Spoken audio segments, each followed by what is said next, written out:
Ah, et ça, c'est des choses qui me fendent le cœur. On les appelle, ils viennent se faire soigner, c'est très simple. Et puis là, on arrive, rien n'est prêt. Quand je viens, je veux travailler. Je suis pas là pour enfiler des perles, quoi. Et je me demande comment, en tant que mère et dentiste et praticienne médicale, mais même maman et maintenant grand-mère, on peut laisser un gamin comme ça, quoi. C'est...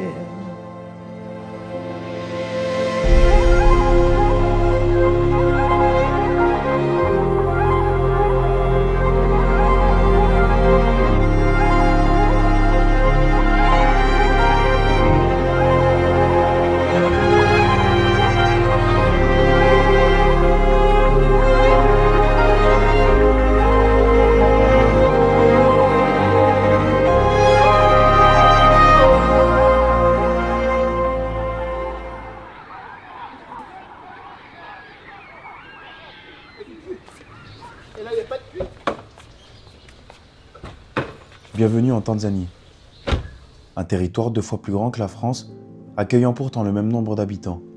Connu pour son île touristique Zanzibar à l'est, le lac Victoria au nord-ouest, les réserves naturelles ou le Kilimandjaro, c'est ailleurs que j'ai suivi une mission humanitaire visant à soigner la dentition des enfants.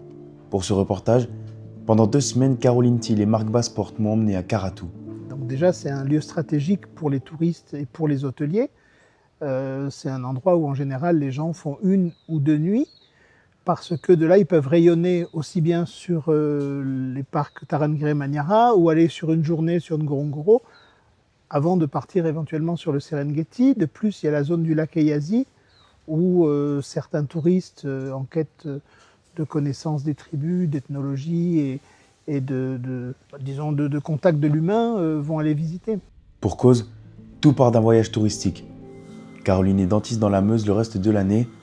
En 2016, elle a été amenée à visiter par pur hasard un hôpital lors d'un voyage dans le pays. Quand on a vu comment ils étaient équipés au niveau médicamenteux notamment, on s'est dit comment on peut les aider. Et là, ça, du fait, on a entraîné la transformation des statuts de l'association et on a créé l'association humanitaire en 2017.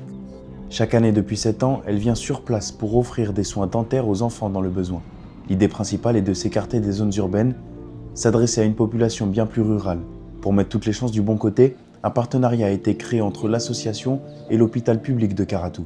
Ce dernier fut la première étape de ces 2 semaines. Réunion, vérification du planning, une première journée qui annonce la couleur, déjà ternie par un élément en particulier. Le matériel de soins dentaires, on pensait qu'il n'y avait pas besoin de permis sur cette partie-là, et puis bon, c'est avéré que c'est ce qui est resté bloqué qui a tout compliqué.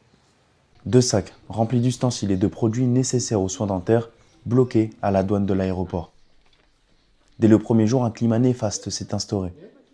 L'idée de ne rien pouvoir faire et d'être venu dans le vide restait inimaginable pour Caroline. À ce moment, l'aide de l'hôpital devenait primordiale. Bon, we go to see the stock and the pharmacist.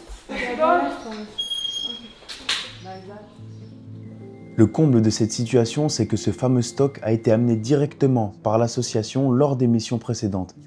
Un stock que l'on retrouvera quasi vide, pour des raisons que l'on n'a jamais su prouver.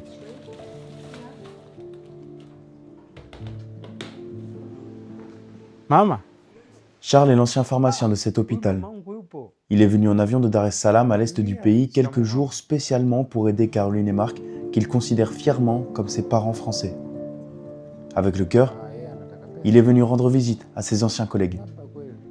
That I can tell you. Yeah. I wanted to surprise you all. I know you knew about the coming of the Mama Carlo and Mark, but I told them, look, don't tell them that I'm coming. I want to surprise you all because, you know, coming back home is a very good feeling. Yeah. You win that surprise. Yeah? Yes, I always win, you know. Cet hôpital est le point stratégique de cette mission humanitaire, le point de repère. Grâce à l'association, du matériel pour les soins dentaires y a été apporté en grande quantité. Ça permet aujourd'hui de travailler dans de meilleures conditions. Pourtant, quand en France 20 patients sont soignés en une demi-journée, ici 20 patients, c'est au mois. Et pour Caroline, le problème est ailleurs. They have to communicate because now you have a nice place. I think there are no many dental chairs and dental office like that. Le départ en dispensaire a été retardé. Une situation politique compliquée qui a obligé une modification du planning. Les sacs remplis de matériel bloqués à la douane, un stock très aminci à l'hôpital et le matériel sur place qui a donné du fil à retordre. Cette année était la 7e et sûrement celle qui a demandé le plus d'adaptation avant même le départ.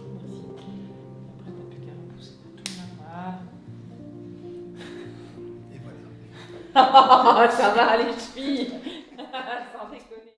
On savait que ça serait compliqué parce qu'il y avait un changement d'équipe total au niveau de l'hôpital. Donc tous nos points de repère et toutes les aides locales qu'on avait s'effondraient. Et donc on savait que ça allait être compliqué. À ce point-là, franchement, je ne pensais pas. Donc ça, plus les circonstances géopolitiques du pays, ça n'a rien simplifié. On va dire.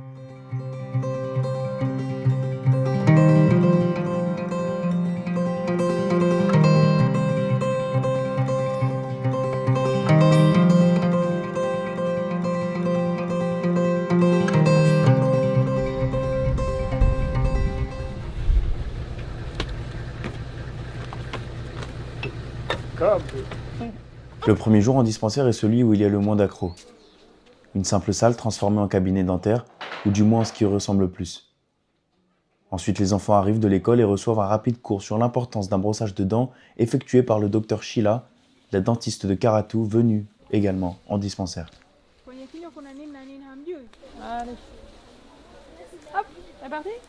De là commençait vraiment la mission, ce pourquoi tout le monde était venu. Ils ramenaient les enfants et on commençait à screener les enfants. On avait pris l'habitude de les screener à l'extérieur, donc on fait un examen rapide à l'extérieur, 2 fils, hop, et on séparait soins, pas soins, soins, pas soins. Une fois que ça s'était fait, on récupérait les enfants avec les soins à faire et on commençait à traiter les enfants. Alors du mieux qu'on pouvait, je ne veux pas dire non plus, c'est pas l'idéal, à partir du moment où on n'a pas un équipement comme si on était dans un vrai cabinet, voilà. Mais on faisait du mieux qu'on pouvait. On traitait les enfants. Une fois qu'on avait fini de traiter les enfants qui avaient besoin d'être traités, si des adultes arrivaient, on les faisait attendre et on soignait les adultes après. Les jours suivants devaient se dérouler sur le papier de la même manière. Un départ pour un autre dispensaire, d'autres enfants à voir, à soigner. Mais depuis cette année, Caroline travaille avec une nouvelle dentiste, le docteur Sheila. J'avoue que j'ai eu une très mauvaise première impression. Je me suis dit ok, et parce que Marc m'a tempéré, il m'a dit non, arrête avec tes a priori, ok, on repart à zéro, premier jour à l'hôpital, le mercredi, elle est venue vers moi, elle a essayé de prendre contact, elle m'a dit je veux apprendre, je ne sais pas faire un traitement de dévitalisation, on a dévitalisé les dents ensemble, si ça va aller. Mais quand on est arrivé à Mbouloulou, en fait, elle ne voulait soigner aucun enfant et à chaque fois qu'il y avait des soins dentaires, elle me les balançait. Lors d'une venue dans une école tout proche de l'hôpital, elle avait le rôle de s'assurer que tout le monde était prêt à nous recevoir. Chose qu'elle n'a pas su faire, car les enfants avaient un examen national exactement le même jour. Le planning a dû être modifié. Caroline est revenue les examiner 2 jours plus tard sans le docteur Sheila, qui était absente. On a poussé toujours à rebondir. Je ne suis pas là pour prendre des vacances. Mes vacances, je les prends autrement en fait. Même si je suis très bien, j'adore ce pays. Franchement, je passe des moments fabuleux, mais le but, c'est quand même la mission, quoi. Donc, on voit bien que, alors, elle a beau être jeune, elle a beau pas être rodée au truc, c'est pas carré, quoi. Pendant plusieurs jours, des centaines d'enfants ont été observés dans des dispensaires un peu partout dans la région. Des enfants qui n'ont, pour la plupart, pas conscience de l'importance d'une bonne hygiène dentaire.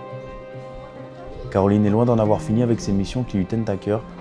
Chaque année est différente pour elle.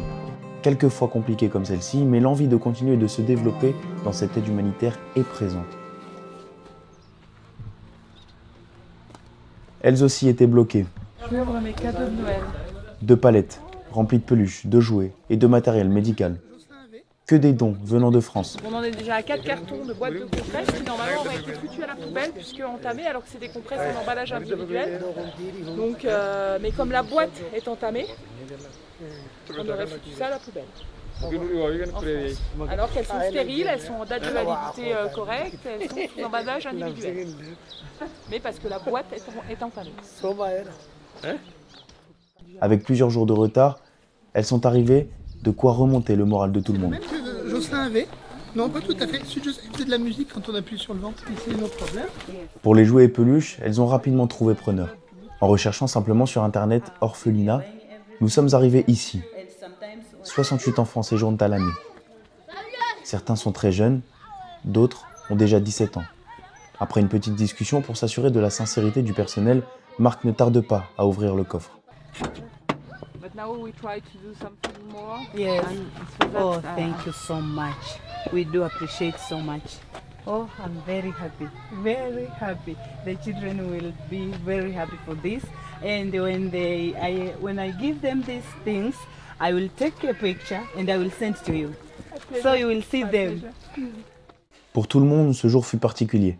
Pendant un instant, la tension liée à l'organisation des journées a été mise de côté, car c'est avant tout ça, l'humanitaire. on sent que c'est un endroit où il y a plein d'amour, où voilà, j'espère que je me trompe pas. On s'est fait avoir une fois, mais il n'y en avait pas du tout le même ressenti. Je veux dire, l'année dernière, on a amené des chaussures dans un pseudo-orphelinat, on a déballé les godasses. La première chose que le mec qui gère l'orphelinat a fait, il a fait « Oh, bah ça, c'est ma pointure, elles sont pour moi ». Donc voilà, là, tout de suite, on s'est dit, il y a un problème. C'était pas du tout le cas dans cet orphelinat, là, on a senti. C'est pareil, ces gamins qui te tend les bras pour que tu le portes. Bah ouais, ça te prend au triple, quoi. Donc oui, t'oublies tout le reste, ouais. Le fait de venir en aide, parfois sans même avoir la solution, là est la limite émotionnelle. Un cas a particulièrement marqué les esprits. Cet enfant ne peut pas ouvrir la bouche. Caroline était donc dans l'incapacité totale de vérifier sa dentition, mais pour elle, c'était même pire que ça. Je sais pas comment il fait pour s'alimenter. Et je me demande comment, en tant que mère et dentiste et praticienne médicale, mais même maman et maintenant grand-mère, on peut laisser un gamin comme ça, quoi. Donc après, je sais que pour eux, c'est des gros problèmes financiers, toutes ces interventions chirurgicales. Et c'est pour ça qu'hier, je voulais absolument en parler au docteur Zakaria, parce que je pense que c'est quelqu'un qui est foncièrement gentil. Donc on va essayer de mettre en place pour ce gamin, si on peut prendre les frais médicaux qui vont peut-être s'élever à 1000 balles, on le fera. Même si je dois le faire de ma poche, je m'en fous complètement. Rien n'a été facile. L'organisation a parfois vacillé. Les journées ont laissé des traces. Mais chaque matin, les enfants arrivaient avec la même attente. Et chaque soir, ils repartaient avec un sourire de plus. Ici, soigner, c'était résister aux difficultés, continuer malgré tout et croire en l'essentiel. Parce qu'au bout du chemin, il restait avec certitude toujours la même chose. Le sourire comme espoir.